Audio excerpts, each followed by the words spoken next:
नमस्कार साथियों, स्वागत है आपका अपने YouTube चैनल वाईके ऑनलाइन एजुकेशन में। उम्मीद है आप सब लोग स्वस्थ होंगे, मस्त होंगे और अपनी पढ़ाई में व्यस्त होंगे। चलिए बढ़ते हैं आज आगे एक नए प्रैक्टिस सेट के साथ। आजकल हमारे प्रैक्टिस सेट चल रहे हैं जिसमें 7-8 से ज़्यादा हम प्रैक्टिस सेट कर चुके हैं। अगर आपने प्रीवियस नहीं किए हैं तो ज़रूर कीजिए, लिंक आपको डिस्क्रिप्शन में मिल जाएगा।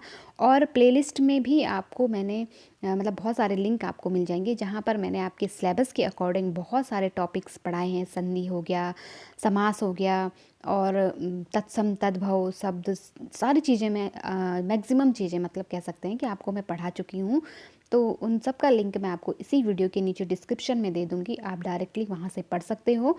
और यहाँ पे प्रैक्टिस सेट क्योंकि बहुत ज़रूरी है आपकी जो तैयारी है उसे जांचने के लिए। और आपने कितनी आप तैयार हैं अपनी पढ़ाई को लेकर के, कितने आप एग्ज़ामिनेशन हॉल में जाने के लिए तैयार हैं, ये जांचने के लिए प्रैक्टिस सेट बहुत ज़रूरी होते हैं। तो इसलिए आज हम यहाँ पे फिर से 20 प्रश्न सॉल्व करने वाले हैं। और आप मुझे कमेंट करके ज़रूर बताना कि आपके 20 में से कितने नंबर आए हैं।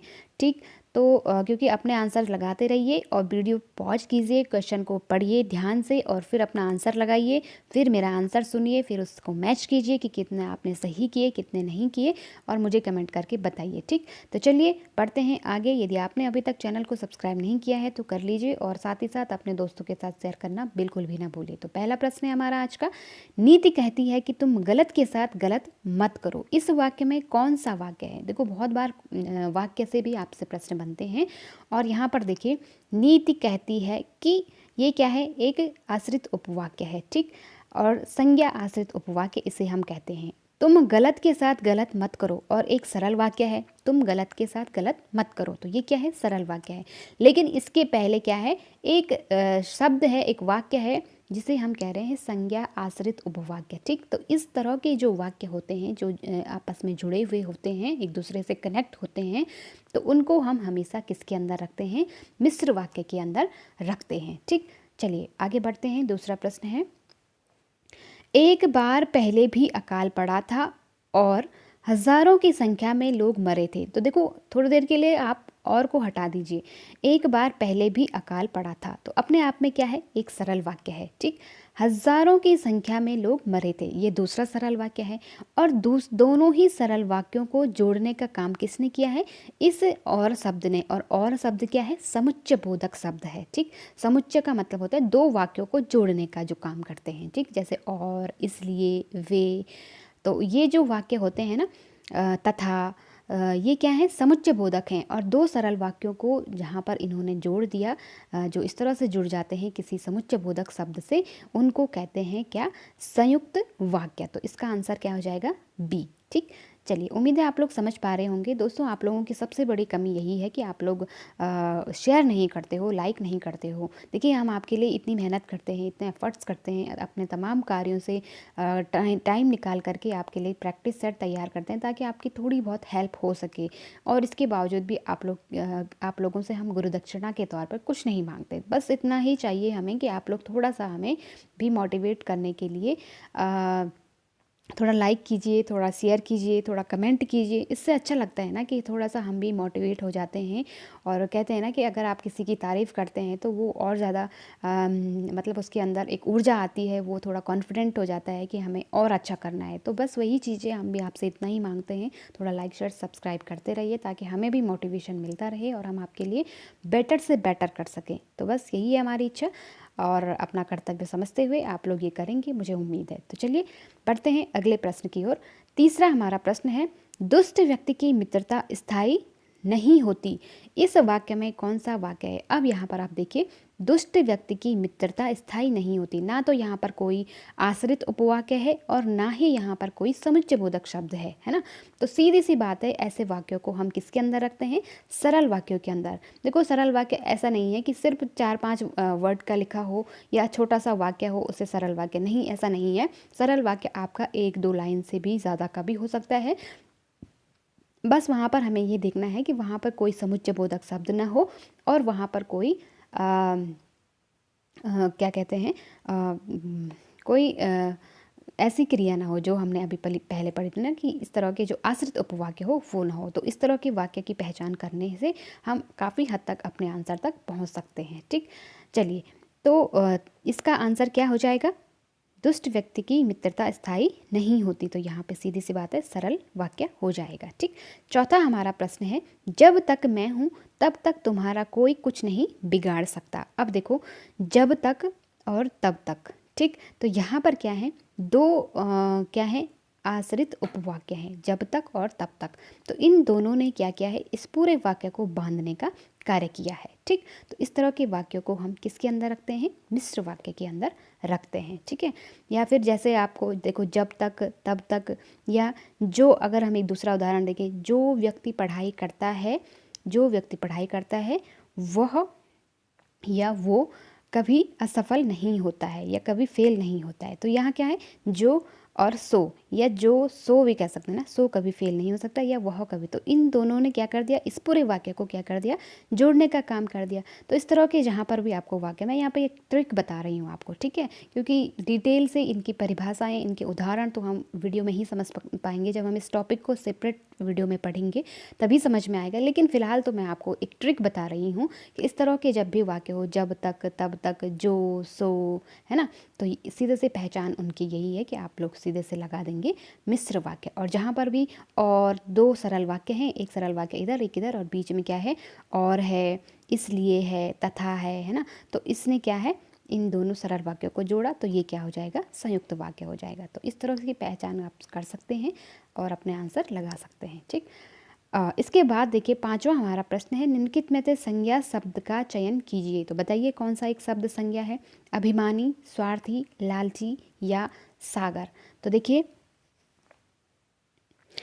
जो, अगर हम इस तरह के जहाँ पर भी आपको वाक्य आते हैं ना, तो आप हमेशा उसका वाक्य प्रयोग करके देखो, अगर हम इसके आगे लिखें अभिमानी व्यक्ति, तो व्यक्ति की विशेषता क्या है कि वो अभिमानी है, तो ये क्या है, विशेषण है, तो ये कट जाएगा। ठीक है, स्वार्थी मनुष्य, कहते हैं ना कि वह व्यक्ति बहुत स्वार्थी है, तो उस व्यक्ति की विशेषता, गुण दोष जहाँ पर भी बताए जाते हैं ना, तो उसे विशेषण कहते हैं। ठीक है, तो स्वार्थ क्या है, उसका एक अवगुण कहें या गुण कहें, है ना, तो यहाँ पर भी ये भी कट जाएगा, ये भी क्या है, विशेषण है। लालची मनुष्य, तो ये लालची क्या है, ये भी क्या है, उसकी विशेषता बता रहा है कि उसका एक गुण बता रहा है कि वो कैसा है, लालची है। एक ही यहाँ पर एक ही शब्द है सागर, जो कि एक क्या है, संज्ञा है। ठीक है, और सागर कौन सी संज्ञा है, जातिवाचक संज्ञा है। अगर इसके आगे हम लिखते हैं हिंद महासागर, तो हिंद महासागर एक ही है, तो ये क्या हो जाता, व्यक्तिवाचक संज्ञा हो जाता। लेकिन यहाँ पर सिर्फ सागर दे रखा है, तो यहाँ पर सागर क्या है, क्योंकि सागर तो बहुत सारे हैं, है ना, तो सागर क्या है, संज्ञा है। और संज्ञा के अंदर जो भेद है, उपभेद, वो किस में आता है, जातिवाचक संज्ञा का उदाहरण है। ठीक, तो इतना मैंने आपको समझा दिया, उम्मीद है आपको समझ में आ गया होगा। चलिए, छठा प्रश्न है हमारा, सोहन एक ईमानदार लड़का है, रेखांकित शब्द की संज्ञा बताओ। तो बताइए, लड़का जो है वो क्या है, देखो सोहन तो यहाँ पर क्या है, व्यक्तिवाचक संज्ञा है। ठीक है, क्योंकि एक व्यक्ति विशेष की बात हो रही है, लेकिन यहाँ पर पीछे से एक शब्द और जुड़ गया है, लड़का। तो लड़का क्या है, क्या हमें, अगर हम सोहन शब्द को हटा देंगे, ठीक है, तो या कह सकते हैं नहीं भी हटा देंगे मान लो, तो हमने क्या कहा, सोहन एक ईमानदार लड़का है। तो लड़का शब्द क्या कर रहा है, किसी जाति विशेष का बोध करा रहा है, यानी कि पुल्लिंग है, उसका लिंग बता रहा है या उसकी जाति बता रहा है कि वो एक विशेष जाति से है ना। तो यहाँ पर सीधी सी बात है, आप लोग इसका आंसर क्या लगाओगे, बिल्कुल 6 में बी हो जाएगा, जातिवाचक संज्ञा, क्योंकि लड़का क्या है, जातिवाचक। अगर हम यहाँ पे लिखते सोहन या सोहिनी एक ईमानदार लड़की है, तो यहाँ पे पता चलता है कि वो क्या है, एक लड़की है, एक स्त्री है ना। तो जातिवाचक यानी कि जो शब्द किसी जाति का बोध हमें कराते हैं, वो शब्द क्या होते हैं, जातिवाचक संज्ञा के अंदर आते हैं। जैसे हमने अभी ऊपर सागर पढ़ा था, तो सागर में हमने सिर्फ सागर पढ़ा, तो सागर भी क्या है, जातिवाचक संज्ञा है।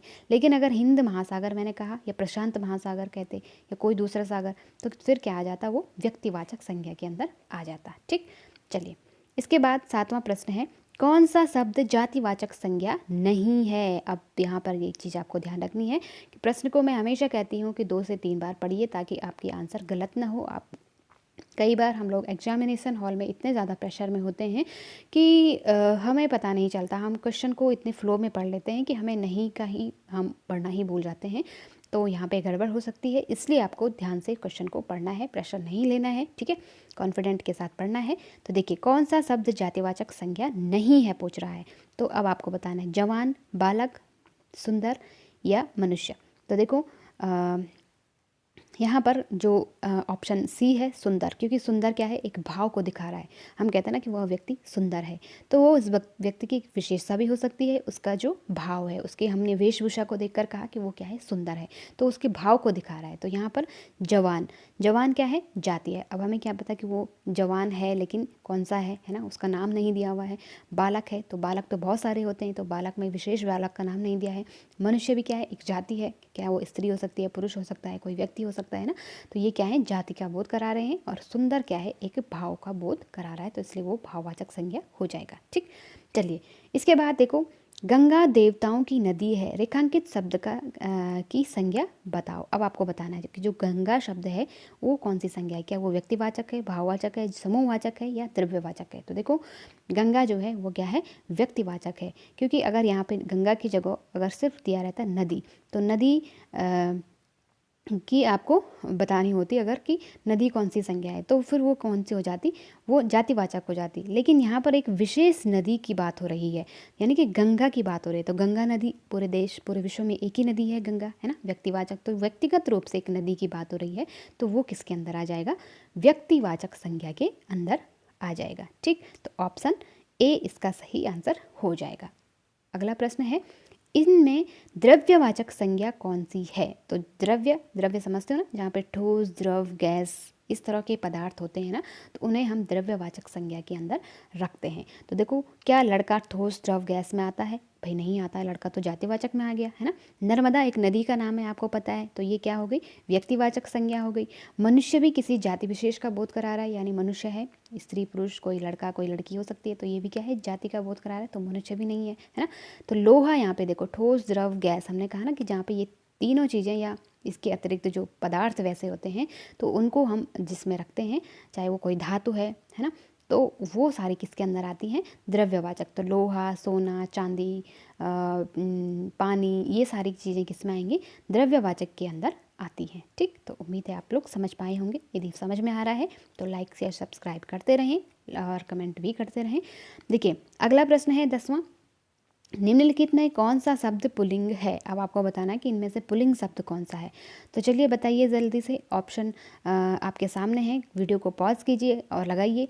आप देखो मैंने क्या बताया था कि जब भी इस तरह के आपके पास सवाल आते हैं, प्रश्न आते हैं, तो आप उनको हमेशा वाक्य में कन्वर्ट करके वाक्य परिवर्तित करने की कोशिश करिए। 1 सेकंड के अंदर आप अपना आंसर लगा लोगे। तो देखो कपट, अब आपको कपट, कपट का मतलब क्या समझते हो ना, कपट, छल कपट जो होता है ना, फ्रॉड जिसे हम कहते हैं। उसने मेरे साथ बहुत बड़ा कपट किया, तो कपट क्या है, सीधी सी बात है, पता चल रहा है कि पुल्लिंग का इसमें थोड़ा सा भाव आ रहा है। लेकिन हम 3 ऑप्शन और भी देखेंगे, ऐसा नहीं कि पहला ही देखे और सीधे आंसर लगा दिया, ऐसा नहीं, चारों के चारों लगाने हैं हमें। ठीक है, जब ऐसी स्थिति आती है आपके सामने, तो आप बिना पढ़े भी इजीली अपना आंसर लगा सकते हो। देखो उसकी सुंदरता बहुत ज़्यादा है, तो ये सुंदरता शब्द तो सीधे सी बात है कि स्त्रीलिंग का बोध करा रहा है, तो ये तो कट जाएगा, है ना। मूर्खता बहुत बुरी चीज़ है, तो देखो मूर्खता बहुत बुरी चीज़ है, तो बुरी यहाँ पे लग रहा, ऐसा तो नहीं बोल सकते ना, मूर्खता बहुत बुरा चीज़ है, तो थोड़ा अटपटा सा लग रहा है ना, मूर्खता बहुत बुरी चीज़ है या इस तरह से, तो ये क्या है, स्त्रीलिंग का बोध करा रहा है, तो यहाँ पर ये भी कट जाएगा। उसको बहुत निंद्रा आती है, या निंद्रा का अगर हम, ये तो तत्सम शब्द है, अगर निंद्रा का नींद भी देख लें, उसको बहुत नींद आती है, तो नींद और निंद्रा दोनों ही शब्द क्या है, स्त्रीलिंग है, इसलिए ये भी कट जाएगा। तो एक ही शब्द है, उसने बहुत बड़ा कपट किया, तो ये क्या है, पुल्लिंग शब्द है। ठीक, तो आपको आपका आंसर मिल गया, है ना। तो इस तरह से आपको करना है। चलिए, ठाकुर का स्त्रीलिंग है, तो बताइए ठाकुर क्या है, पुल्लिंग शब्द है, और उसका ठाकुरनी, ठकुराइनी, ठकुराइन या ठाकुराइन, तो देखो ये कोई भी नहीं होगा। 4 ऑप्शन आपके पास बिल्कुल सेम टू सेम दिए हुए हैं, लेकिन इसका सही आंसर क्या हो जाएगा, ऑप्शन सी हो जाएगा, ठकुराइन इसका सही वर्तनी हो जाएगा। कई लोग सोच रहे होंगे ठाकुर यहाँ लिखा है तो ठाकुरानी हो जाएगा, गलत है।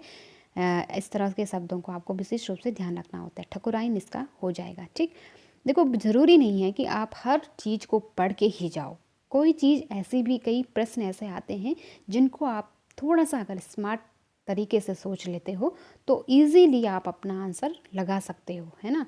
तो चलिए, चींटी का पुल्लिंग शब्द चयन कीजिए। अब देखो, जब मैंने एक बार पिछले वीडियो में भी आपको बताया था कि ज़रूरी नहीं है कि कोई शब्द स्त्रीलिंग है तो वो उसका पुल्लिंग भी वैसा ही होगा या उसका पुल्लिंग भी बनता होगा। कई बार हमें उन्हें पुल्लिंग बनाने के लिए मतलब कुछ शब्द ऐसे होते हैं जो सदैव स्त्रीलिंग में प्रयोग होते हैं और कुछ शब्द ऐसे होते हैं जो सदैव पुल्लिंग में प्रयोग होते हैं। तो अगर हमें उनका जैसे कोई शब्द हमेशा, देखो चलो हम पहले इस आंसर को पढ़ लेते हैं, इससे समझा लेती हूँ मैं आपको, है ना, फिर और अच्छे से समझ में आ जाएगा। जैसे चींटी का पुल्लिंग शब्द आपसे पूछ रहा है तो कई लोग सोचेंगे चींटा होगा, चींटे होगा या चैंटा होगा या देखो क्योंकि इस पर बहुत कम लोगों की नज़र जाएगी क्योंकि हम लोग एक ही शब्द पढ़ते हैं और उसका आंसर एक ही शब्द में देने की कोशिश करते हैं, तो गलत है। यहाँ पर देखो कई शब्द मैंने जैसे आपको बताया ना कि मतलब कुछ शब्द ऐसे होते हैं जो सदैव पुल्लिंग में प्रयोग होते हैं।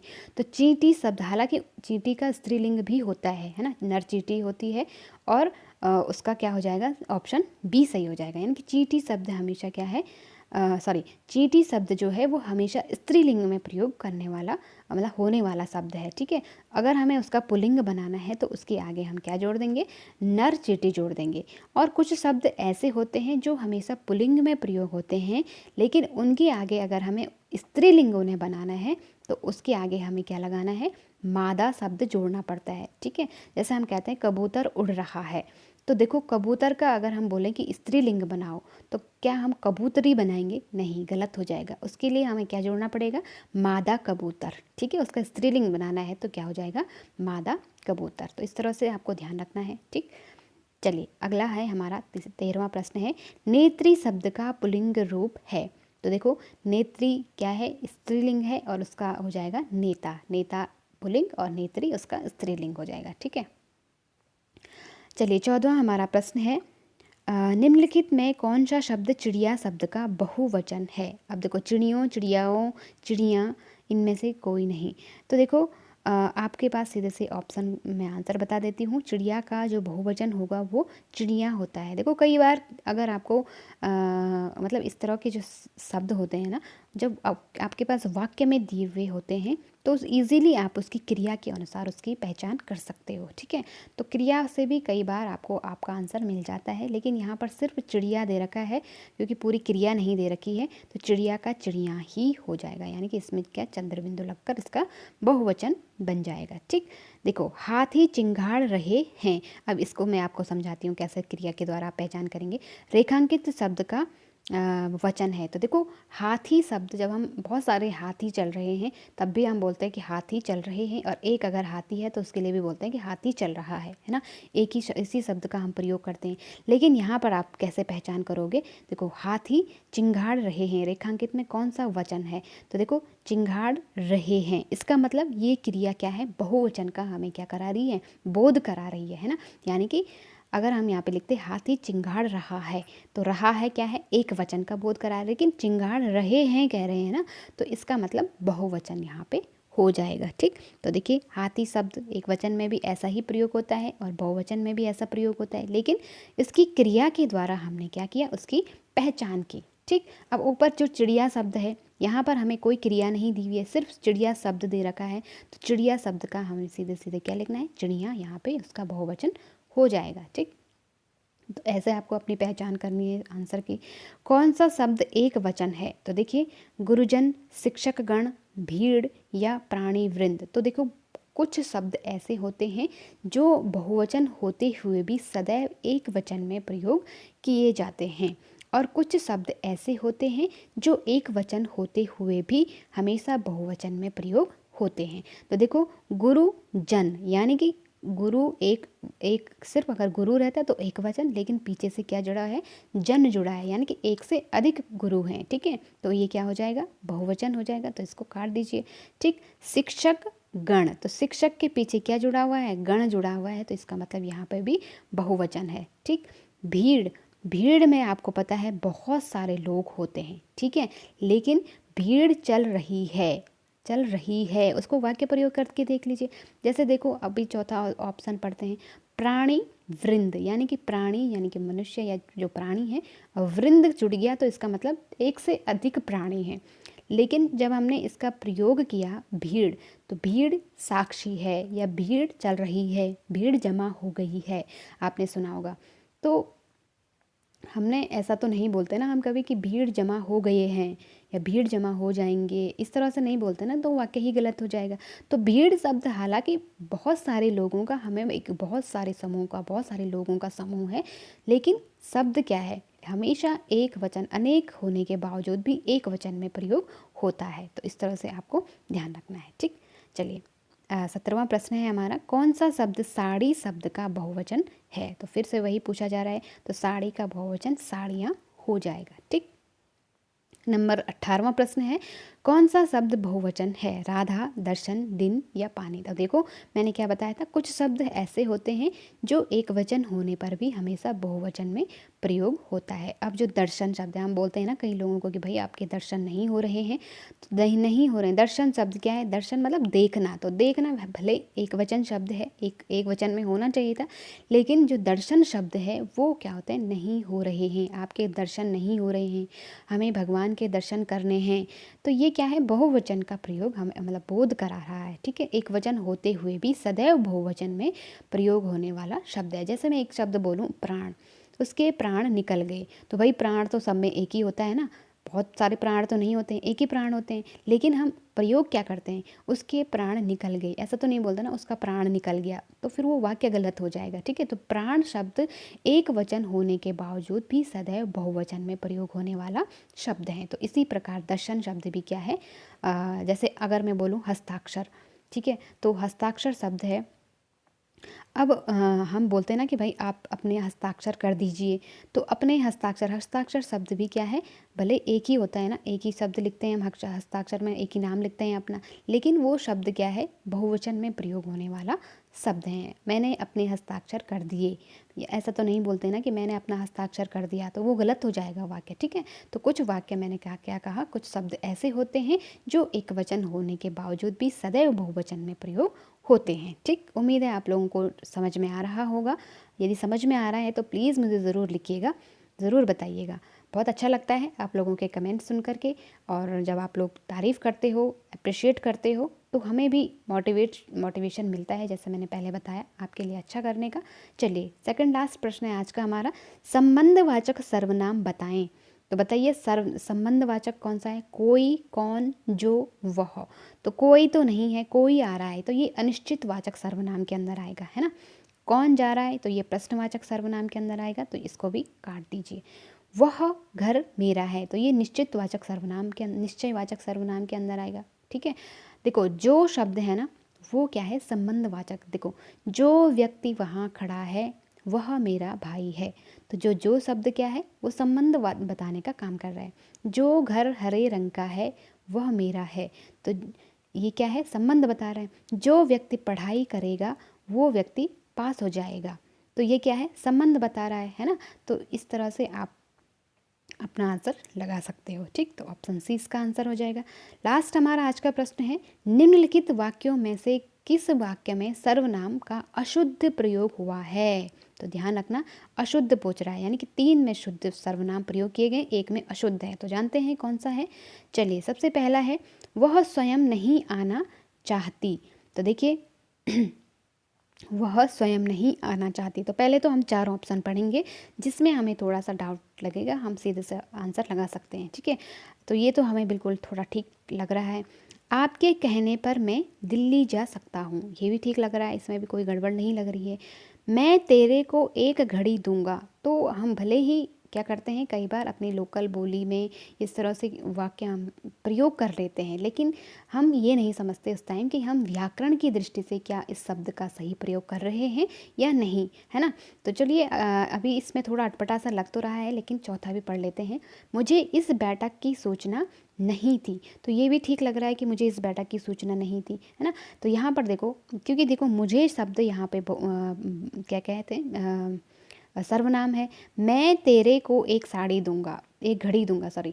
तो जो मैं है ना, ये तो ठीक है, लेकिन तेरे को नहीं होगा, मैं तुझे होगा।